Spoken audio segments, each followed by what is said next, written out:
Welcome to the True You Summit. I'm Carrie Rubin, your summit host and Chief Mom Officer at the Modern Mom Society. I'm excited to bring you this summit to help you get the tools you need to live an authentic and joyful mom life that's aligned to what your body, soul, and mind desires. I hope you enjoyed this limited time free interview with one of the 15 experts that are here to discuss how you can get closer to your true you. Each day of the summit, we will explore 5 different areas of your life where you can improve your connection to your true you as a busy mom. Parenting, mom life, authenticity, spirituality, and mind and body.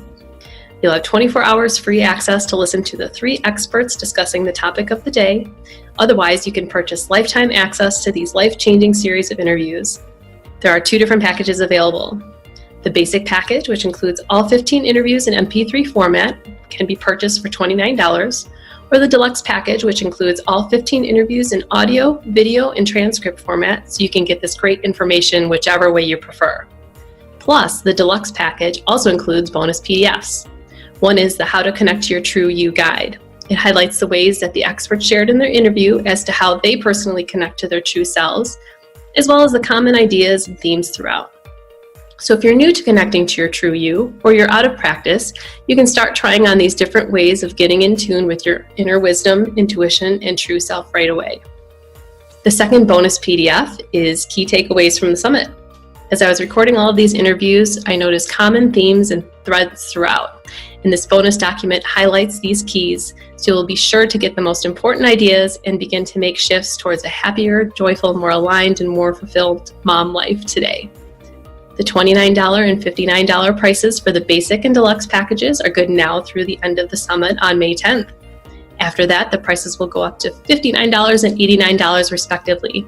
So if you think you're going to miss any of these great interviews, or you'll know you want to have lifetime access to them, be sure to grab your True You Summit package upgrade today. Here's today's interview. I hope you enjoy it.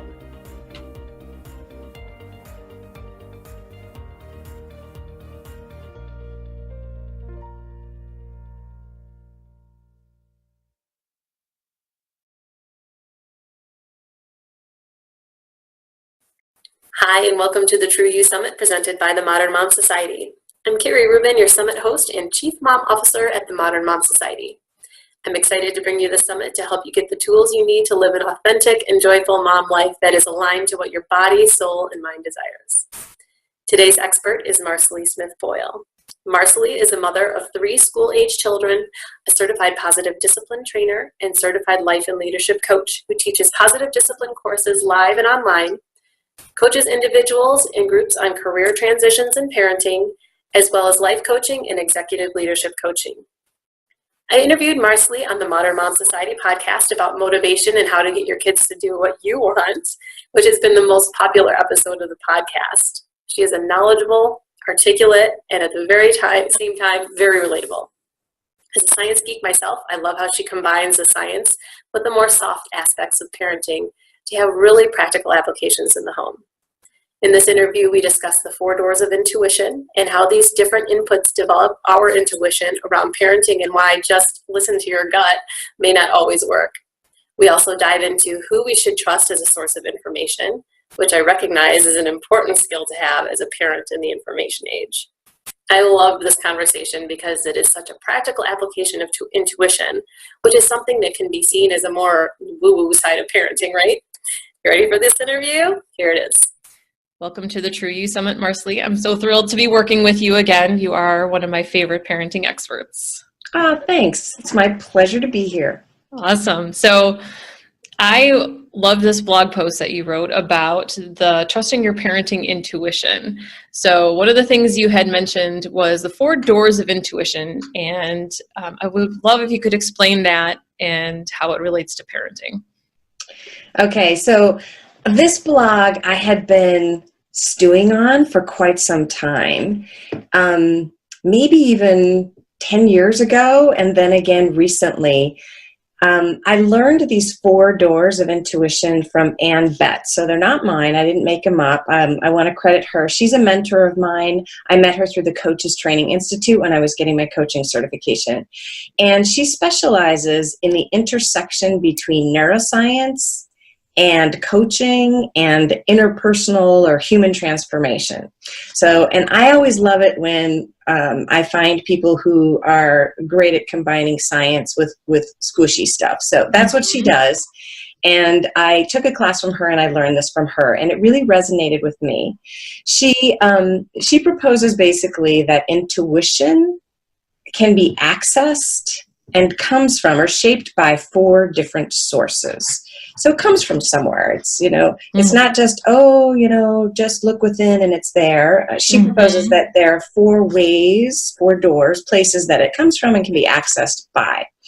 And I was thinking a lot about her 4 doors after reading Gordon Neufeld's Hold On to Your Kids. Because in that book, he repeated something my mother-in-law had told me many years ago. My mother-in-law had told me, Marcy, she's from Brooklyn. Marcy, put down the books.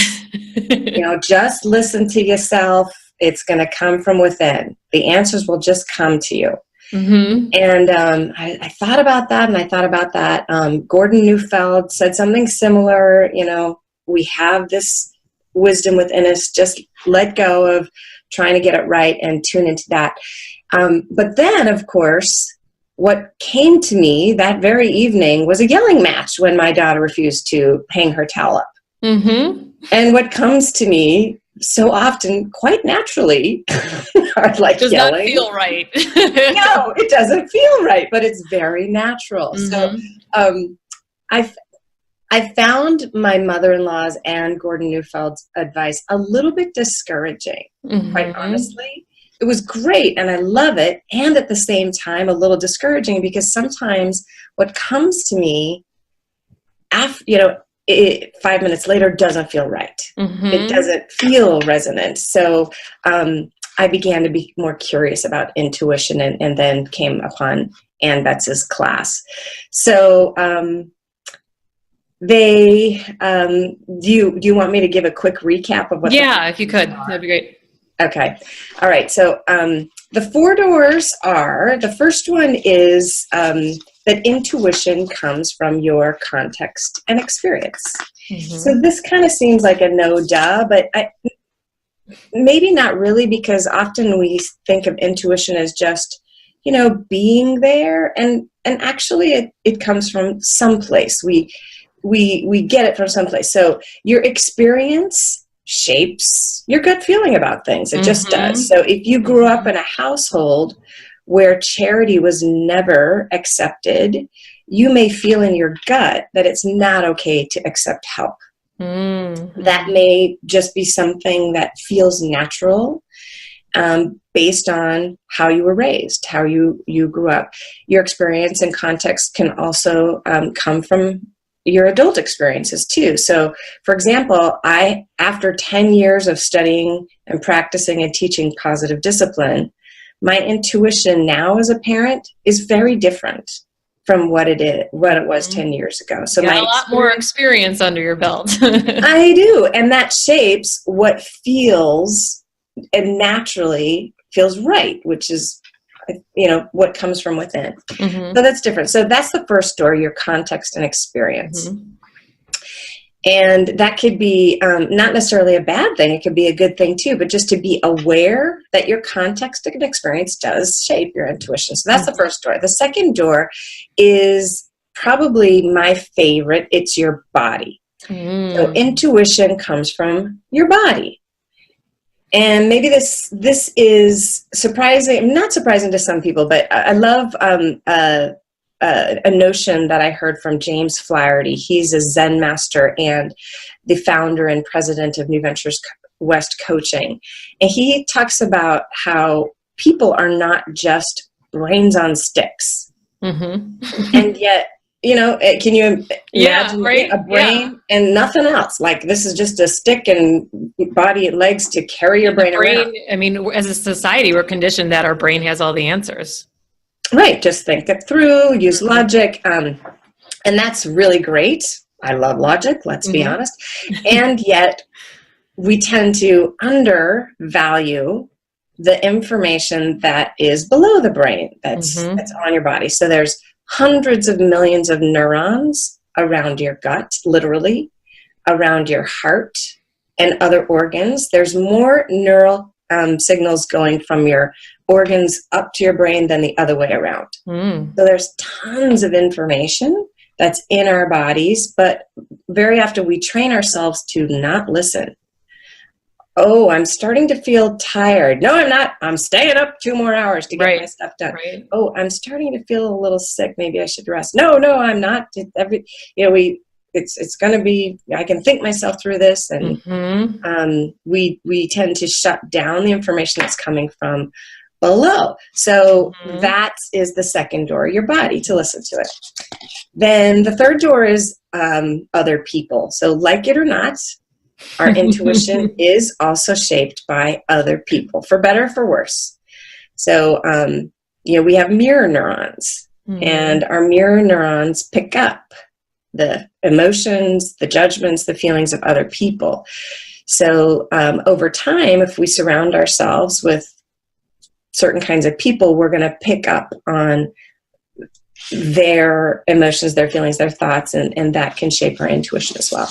And then finally, the last door is the one that I call collective consciousness. So this is Ann Betts describes this source as information that's in the air all around us. So that sounds a little bit squishy, a little woo-woo, but I kind of like it, and I interpret her definition to be the knowingness that comes from collective wisdom, the universe, or even God. It's all those lessons that millions of wise beings have learned and are energetically putting out into the atmosphere. So that's, whereas your body intuition, you look within. What's going on? What is my heart saying? What is my gut saying? This collective consciousness wisdom is looking without. If I can just shut down my brain and tune into the energy, the collective wisdom in the universe, what does that tell me? So that's the fourth door. Yeah, I really like this explanation because it gives a more well-rounded view of where we get our information from and how we can better make decisions. Can you go into how this applies to parenting? Well, to me, understanding that intuition comes from someplace was a little bit of a relief. It felt encouraging to me to know that I can do something to build my intuition, and that I can question it sometimes. It may be based on other sources. It may be based on what other people have told me and think, and so I can be curious about it and question those assumptions and sources, and maybe and shape it in a way that feels more resonant and true to me. And in parenting, that's a big deal because we're getting information from everywhere.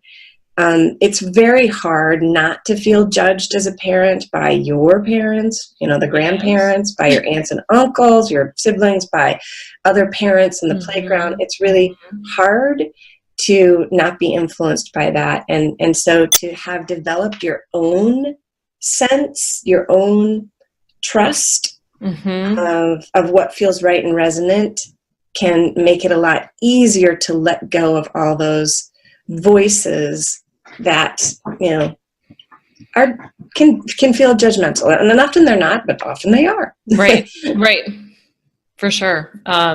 So how do you know who to trust in terms of gathering information? Because I feel like when I started, at least when I started my parenting journey, I was all of the give me the instruction manual, I will follow the manual, and I will execute. And especially when you have infants and, with sleeping and eating and all of that stuff, there's books that you can tell you every direction to go, and they all claim that their way is the absolute right way. So how do you know who to trust and what information makes sense and what actually resonance feels like? Okay, so can I back up for a minute? Because I think that to answer that question, because the way to answer that question, let me start with answering that question. I think you do a taste test. You sample. you sample this person's book, you read a chapter, you go to a talk or listen to a podcast from another person, and you do a sampling, and then just notice what feels resonant. Now, how do you know what feels resonant? And that's where I want to back up a little bit, is how do you develop that intuitive sense for resonance or not? So is it okay if I back up? Yeah, please do. For that too, because I think that's where it takes some practice to start to tune in to these different doors and notice, begin to really feel what it feels like to feel that resonance, that calm, that peace. So how do you develop an intuition? How do you do that? And this is, I think, can be practiced and can be developed. And so through each of the doors, one example of how to develop intuition from your context and experience, that was the first door, I think, is just to question your context and experience, to question the assumptions. One of the things that we do in Positive Discipline 1 activity is ask people to make a list, 2 lists, 1 list of all of the characteristics, beliefs and behaviors from their own parents, their own family culture that they love and want to emulate. And then a second list of the behaviors and characters and values of their parents and family life that they don't want to take with them and don't want to emulate. And I think even just bringing that to conscious awareness, actually, asking my daughter every 5 minutes whether she's finished her homework or not is something I don't want to replicate. I'm doing that. It feels very natural because that's my context and experience. But that's one way to just be curious about your context and experience. Your body, the practice of building intuition from your body is a practice of tuning in to your body, just letting your body have a say, listening to it. And so for that, I think it is a practice of, like, when you feel any emotion, whether it be joy or disgust, humiliation, whatever, to not just, and often we don't even notice the emotion, right? We don't even question the emotion. We just said, this is how it is, and I act from there. But to notice the emotion, and then also to notice the body sensations that accompany it. So, for example, Carrie, when you feel embarrassment, what are some of the body sensations that go along with embarrassment for you? Just like my stomach drops out and I start to feel hot in my face. Yeah. Okay. So those are physical sensations. The heat, the temperature, your stomach feels like it's sinking. Those are all physical sensations that you can tune into in order to just be more aware of your body's signals. And that feeling of peace. That feeling of peace. What are the physical sensations that accompany that for you? Just a sense of calm, and everything is as it should be, just not a lot of sensation, just like, all right. Yeah. And this is part of the practices that I give people, and really to journal about it too. Write down as soon after as you can think, when you were feeling that feeling, what were the physical sensations? Maybe it's a lack of tension. Maybe it's slower breathing when you're feeling that calm and peace. Maybe your facial muscles are more relaxed and you feel more grounded in your feet. It's probably different for every person, but the practice of just tuning in to your body, listening to what your body's telling you, can help you develop that body intuition. What's the third door? The third door is other people. How do you develop an intuition based on other people? And I think this is, again, being curious about who are other people that you admire and actually want to emulate.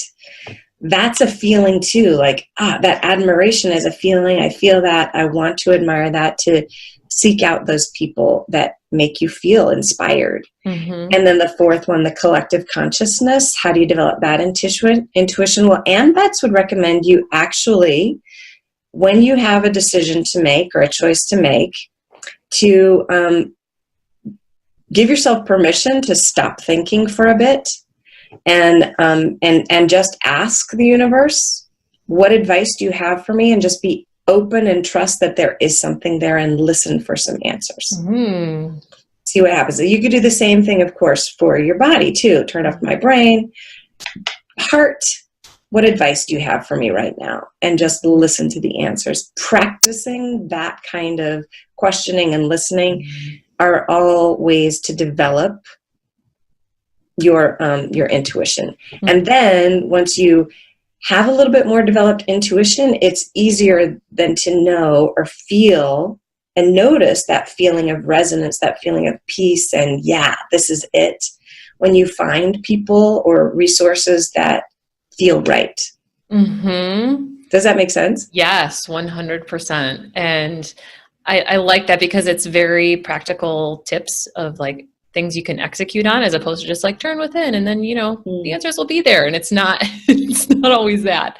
And two, I think just tuning into our bodies is not something that we do. And I was never taught how to do that. And it's a very weird thing to think about, like stop and think about what my feelings. I mean, even when you made me do it just now, I'm like, well, I'm not sure. Well, I suppose, Yeah. I mean, it's not something that's on the top level of our consciousness most of the time. Mm-mm. And yet there's research that shows your body knows before your brain does. Mm. So your body knows answers, has information before your brain does, and it, there's a little delayed reaction before it comes to your brain. So if we can tune into our body, sometimes we will have our answers better and quicker. Mm-hmm. Yeah.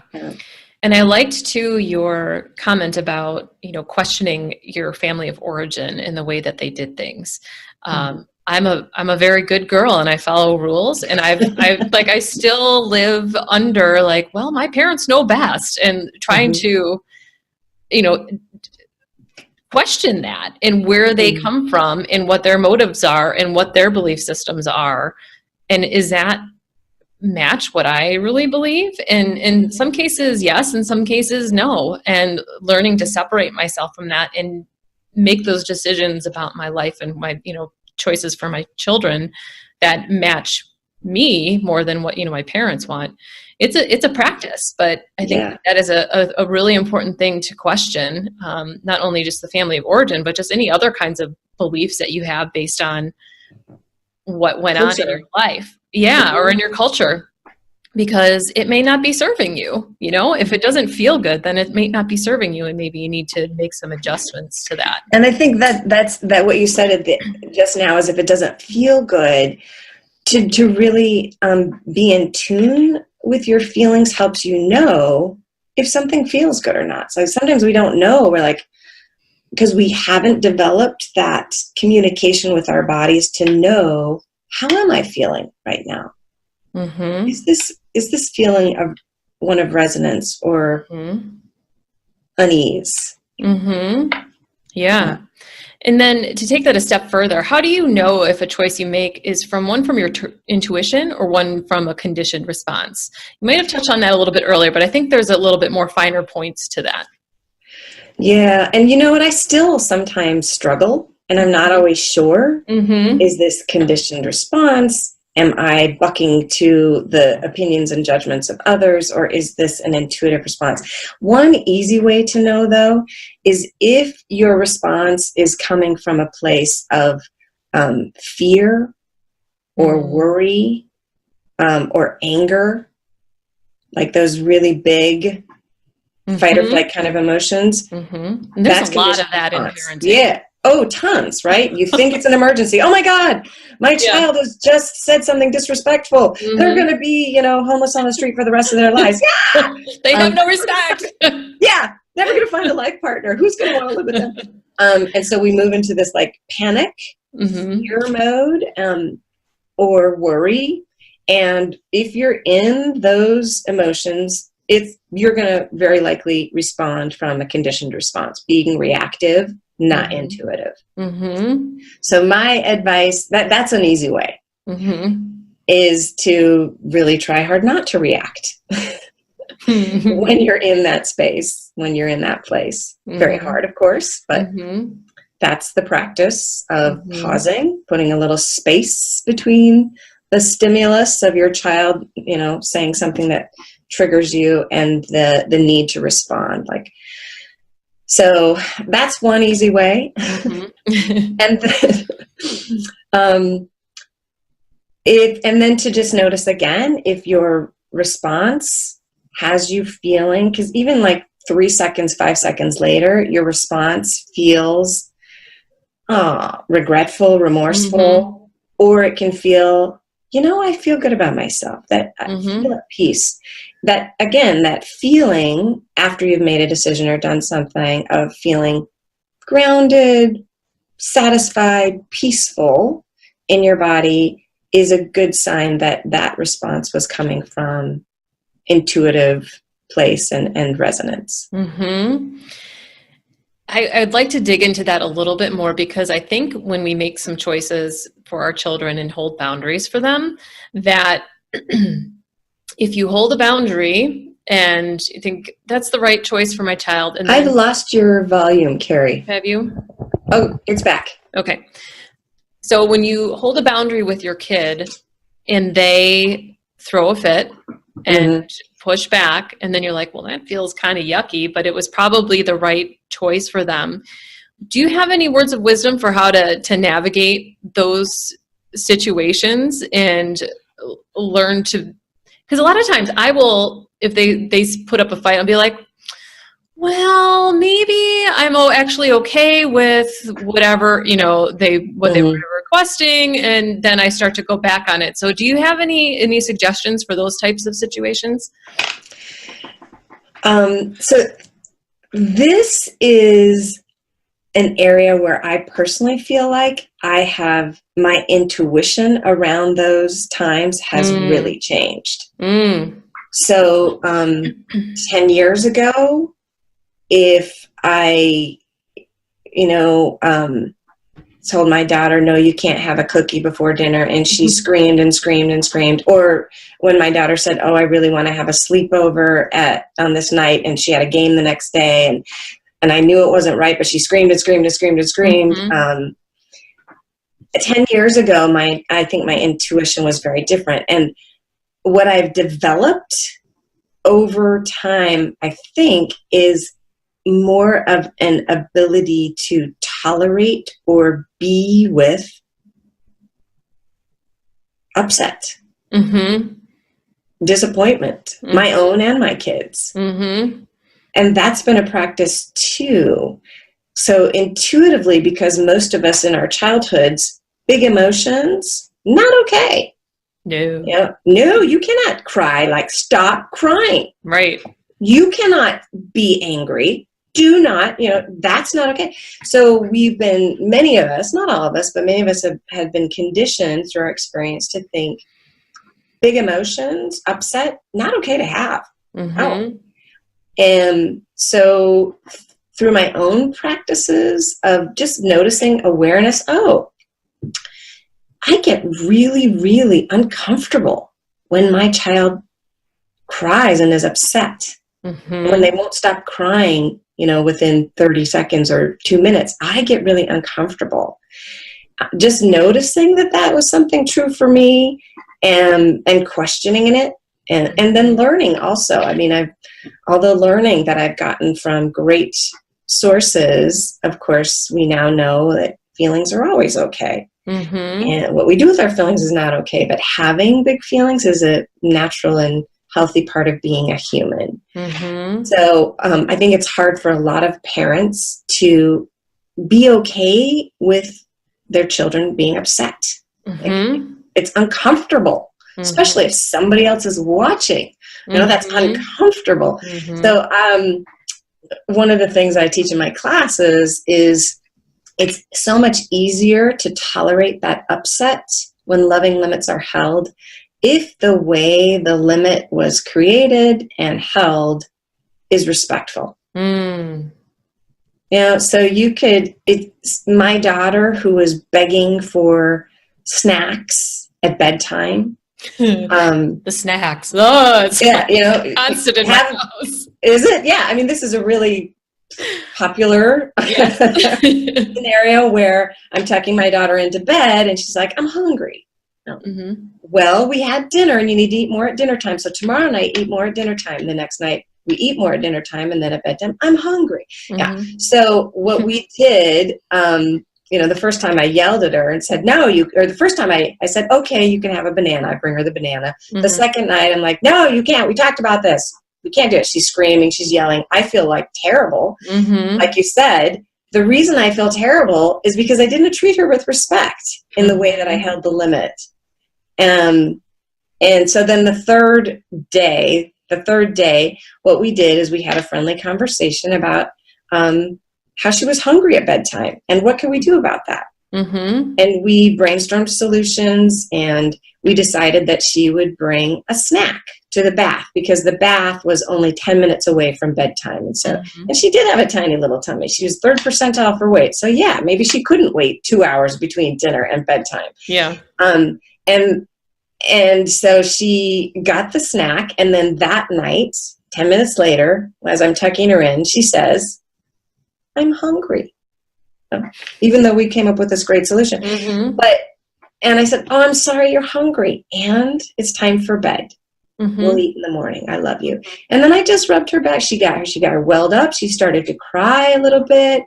But I stayed and rubbed her back and held her hand. And I felt calm and peaceful, mm-hmm. even though she was upset, because I knew that I had treated her with respect. Mm-hmm. And so that's something that I've learned, that when I can stay connected, when let my child feel that they're respected, when we all know what to expect, what's expected, I'm honoring my child's developmental stage and their needs, and we set limits from that place and hold them. Mm-hmm. It's easier. I can tolerate the upset. It feels okay. Mm-hmm. Yeah.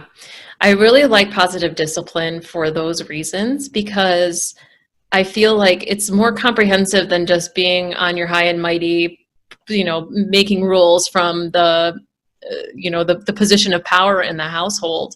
Mm. And then if you're not comfortable with the upset, and then but you're not doing it from a loving space, I can see where you could end up being like, well, all right, Yeah. But yeah, the positive discipline is it's a very integrative system, and it's more complex than a lot of people realize. It takes a lot of practice and a lot of cooperation, a lot of respect, mm-hmm. but I really love it for those reasons. And I think that a lot of parents could benefit from holding more boundaries, because I feel like the kids nowadays are very entitled and think they can have whatever they want because parents aren't okay with holding mm-hmm. boundaries. Right. So I love that example that you shared, because it perfectly illustrates how you can make that work. Right. And how intuition can shift, because I think if I hadn't known about treating her respectfully through the process of setting those limits, mm-hmm. it doesn't feel good to hold them. Mm-hmm. So that was something that developed for me over time. And I got to admit that sometimes I don't know. Like, I don't always have this calm, resonant, right feeling. Mm-hmm. My daughter will ask my son the other night, he's 19.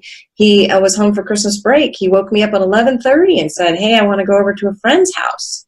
I'm like, it's 11:30. Yeah. You're going now?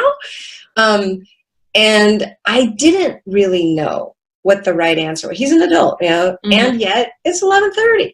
And so, he's in your house, he was home from college. And yeah, exactly. Yeah. So I didn't have this like right resonant feeling exactly, mm-hmm. but I talked to him for a few minutes. I asked him some questions, and then maybe it was intuition that finally said, when will you be home? Can you commit to that? Can you mm-hmm. commit to being safe in your car, meaning no drugs, no alcohol. He's like, absolutely no problem. And I said, okay, I trust you and I'll see you at 1. But I didn't really know, is this the right thing? But in the end, looking back on it, maybe it was an intuitive response. I don't know. But it's not always clear. I'm just going to admit, Yeah, no, I mean, I appreciate that because, if parenting, positive discipline trainers struggle with it, I mean, it's not, it's not like, oh, I finished my class and I'm good and I have no more problems with parenting. Right? Yeah, not always obvious. And it's really hard to parent intuitively when you're feeling scared, when fear or worry crops up. Really, really hard. So. Yeah. That's so interesting. Yeah, the teen years, I think that'll usher in a whole new set of challenges. It does. Yeah. Any final words on intuitive parenting before we close out? Well, one of the things, I guess my final thought would be to not feel discouraged if you don't always know. Because I think that's a very human experience to not always know, and to know that there are things that you can do to develop your intuition. And it takes practice and it takes time. Yeah. And so a message of encouragement. Yes, for sure. And seeking out wisdom from experts such as yourself, for sure. Well, thank you. I hope I'm an intuitive match for your listeners. I have a final question for you, and is how do you connect to your true you? Okay, I love this question. I've thought a lot about this, my true me. And one way I do this is I have articulated my top 10 values. The qualities, principles that I need in my life in order to feel grounded, peaceful, fully alive, confident. I've articulated them. I know what they are, and I look at them all the time. So that is one way that I connect to my true you. I've prioritized them too. Another way is that I have a statement of life purpose that I learned. This is something from the Coaches Training Institute where I got my certification training.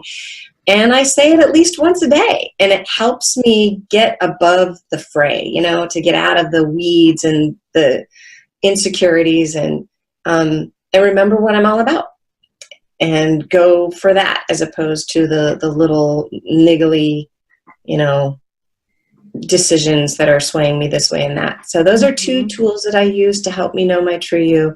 And the last thing I would say is I do practice tuning into my body. I journal about it too. What were the body sensations that I can name going on with me so that I can be better attuned to what my gut, what my heart, what those neurons are trying to tell me, to have a practice of communicating with that part of me. So those are some of the things that I do to connect with my true me. I love that so much. And I'm curious about your statement of life purpose. I might have to take I know. I was thinking, she can ask me to say it. I can't say it because it is deeply, deeply personal. No, But I tell you, every time I say it, I stand in it, like I stand in my posture where I'm grounded and my shoulders are up and I say it. And every time I say it, I feel better.